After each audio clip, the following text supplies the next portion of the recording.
अब हमारे देहरादून से एक डॉक्टर भाई है, इनका वजन हो गया था बहुत ज़्यादा, 100 किलो के आसपास पहुंच गए थे। अब इन्होंने ये करके, डॉक्टर साहब इधर से माइक ले लो, हाँ ये माइक ले लो, हाँ और करो सब, हाँ? कितना वजन हो गया था आप ही बताइए जरा। ओम स्वामी जी। अपना नाम भी बोल दो डॉक्टर साहब। हेलो। हाँ, मेरा नाम डॉक्टर विजय कुमार जैन, मैं देहरादून का रहने वाला हूँ। उम्र मेरी 65 वर्ष है। और ये डॉक्टर साहब अपना पिछला फोटो भी लेके आए मेरे पास, प्रूफ का फोटो है मेरे पास है। कितना हो गया था डॉक्टर साहब? सर 2015 में मुझे स्वाइन फ्लू हुआ था। हाँ स्वाइन फ्लू। उसमें स्टेरॉइड खानी पड़ी। शुगर उससे पहले से ही थी, तो शुगर उसमें बहुत ज़्यादा बढ़ गई, 400 से ऊपर चली गई। तो कुछ समय के लिए इंसुलिन लेना पड़ा, 1-1.5 महीना। फिर धीरे धीरे कम करके दवाइयाँ ली, लेकिन दवाइयाँ बढ़ती रही और वज़न बहुत बढ़ गया। 105 किलो तक में 105 किलो तक की यात्रा करके आए डॉक्टर साहब। उसके बाद फिर 2020 में मुझे कोरोना हुआ, 27 जुलाई को। लेकिन कोरोना जब मुझे हुआ, उससे पहले मैंने अपनी लाइफस्टाइल चेंज कर दी थी और योग शुरू कर दिया था। इनकी पत्नी योग करती हैं, उनका भी तो नाम बताओ।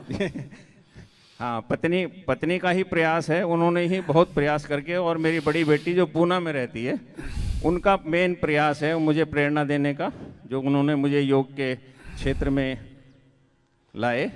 और योग करके और लाइफस्टाइल चेंज करके, खाना पीना मैंने काफ़ी नियंत्रण किया। नियंत्रण ऐसा जैसे सादा नमक मैंने छोड़ा, चीनी छोड़ दी, उसकी जगह मधुरम ले रहे हैं। सादा नमक की जगह सेंधा नमक, रॉक साल्ट, और रिफाइंड की जगह गाय का घी या गोले का तेल, इस तरह की चीज़ें लेके, वो लंबे श्वास, वो सारी चीज़ें लेके कुल मिलाकर मैंने लगभग 20 किलो वजन अपना इस समय में घटाया है।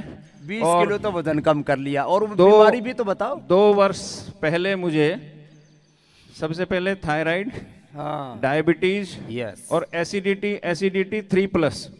पूरे दिन भर एसिडिटी ठीक नहीं होती थी, 3 बार 4 बार एंटासिड खा के बिल्कुल ठीक नहीं होती थी। जेनेटिक अस्थमा मुझे है, वो लगभग 1.5 साल से मेरा अब क्योर्ड है। 1.5 साल से मैंने कोई इनहेलर, नेबुलाइजर कुछ नहीं लिया है। जब से स्वामी जी का स्वासारी गोल्ड आया, तब से मैंने स्वासारी गोल्ड लिया है। उससे पहले यदि मेरी अस्थमा की स्थिति मेरे परिवार वाले जानते हैं, मुझे खांसी इतनी ज़्यादा और इतना बलगम आता था, इतनी खांसी होती थी कि प्राण निकलने की स्थिति होती थी। इतनी बुरी हालत, बहुत बुरी खांसी होती थी। अर्धहलासन, पादवृत्तासन, द्विचक्रासन करते मैं यही सोचता था बार बार कि हे भगवान, कैसे जिंदगी चलेगी। बगल में बलगम के लिए जो पॉट रखा रहता था, सुबह से शाम तक भर जाता था, रात में भर जाता था, इतना बलगम आता था। लेकिन जब से मैंने ये दिनचर्या चेंज की, अपनी लाइफस्टाइल चेंज किया, योग को अपनाया और आयुर्वेद को अपनाया, मैं दावे से कह सकता हूँ कि ये जो सारी बीमारियाँ, एसिडिटी की स्थिति ऐसी थी मेरी कि मैं पूरे दिन भर कुछ नहीं, जलन रहती थी। लेकिन जब से मैंने ये लाइफस्टाइल अपनाया, 1.5-2 साल हो गए, मैंने एसिडिटी की एक भी गोली नहीं खाई, शुगर की एक भी गोली नहीं खाई, कोई भी कुछ लिया तो मैंने आयुर्वेदिक ट्रीटमेंट लिया है। और अस्थमा के लिए भी 1 वर्ष से मैं आयुर्वेदिक ट्रीटमेंट जो मैं ले रहा हूँ और योग प्राणायाम कर रहा हूँ, 1 वर्ष से मुझे बिल्कुल भी खांसी नहीं हुई, एक बार भी बलगम नहीं आया, एक बार एसिडिटी नहीं हुई, एक बार भी एसिडिटी नहीं हुई, बिल्कुल। बीपी शुगर का क्या हाल है? बीपी शुगर बिल्कुल नॉर्मल है। यहाँ भी मैंने कोई एलोपैथी की दवा? बिल्कुल नहीं, कुछ नहीं लेता। कोई एलोपैथी की दवाई 2 वर्ष से मैंने नहीं ली कोई भी। अब ये डॉक्टर साहब पहले एलोपैथी की प्रैक्टिस करते थे, मेरे से बोले स्वामी जी मुझे योग या आयुर्वेद की प्रैक्टिस करनी। हाँ, मैं स्वामी जी से मेरा निवेदन है। मैंने कहा जैन साहब, अच्छा बताओ, अपने जैन साधु कोई एलोपैथी की दवाई खाते हैं क्या? बिल्कुल नहीं खाते साहब, वो तो जो आयुर्वेदिक खाते हैं वो भी केवल आहार के सुबह के समय वो भी एक बहुत नियमित अल्प में। मात्रा में। क्योंकि उनका आहार ही एक समय का होता है, 24 एक घंटे में। समय खाते हैं, वो भी कोई जड़ी बूटी औषधि। बिल्कुल चूरन जड़ी बूटी ही ले सकते हैं वो, और बिल्कुल कुछ नहीं एलोपैथी लेते। की दवा खाते ही नहीं है। बिल्कुल कुछ नहीं। लोगों को ये भ्रांति है, देखो ये एक बहुत बड़ी भ्रांति भाई विजय जैन जी ने पीछे जैन जोड़ा हुआ था, इसलिए मैंने इस बात को छेड़ दिया थोड़ा। कुछ लोगों में भ्रांति है कि एलोपैथी नहीं होगी तो हम मर ही जाएंगे, फिर तो सारे जैनी साधु अभी तक बचना ही नहीं चाहिए था एक भी। बिल्कुल सही बात है स्वामी जी।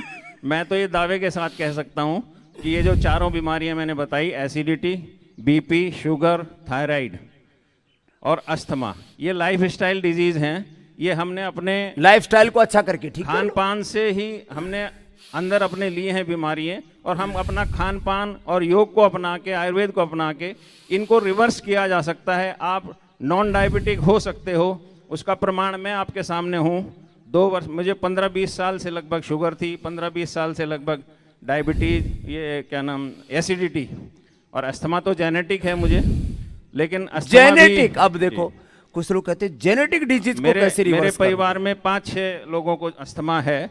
मेरे भाई को है, मेरे बहनों को है, मेरे भांजों को है, और परिवार पीछे में से माता पिता को किसको था? मेरे पिताजी को था। पिता से आया। हाँ जी, पिताजी को लगभग अब 40-50 इतना वर्ष तक होने के अस्थमा रहा। बाद भी कोई ये कहे कि मैं तो योग आयुर्वेद को मानता ही नहीं, मैंने लाख का 1 घंटे की बहस चली।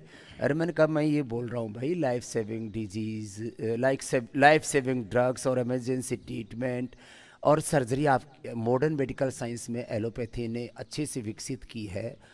तो एक बार तो ये बोल दो कि योग आयुर्वेद भी अच्छा है, बोलो कतई नहीं बोलेंगे। मतलब ऐसी ऐसी ऐसी दुर्भावना, इतना दुराग्रह, इतनी कुंठा, ये तो ठीक नहीं।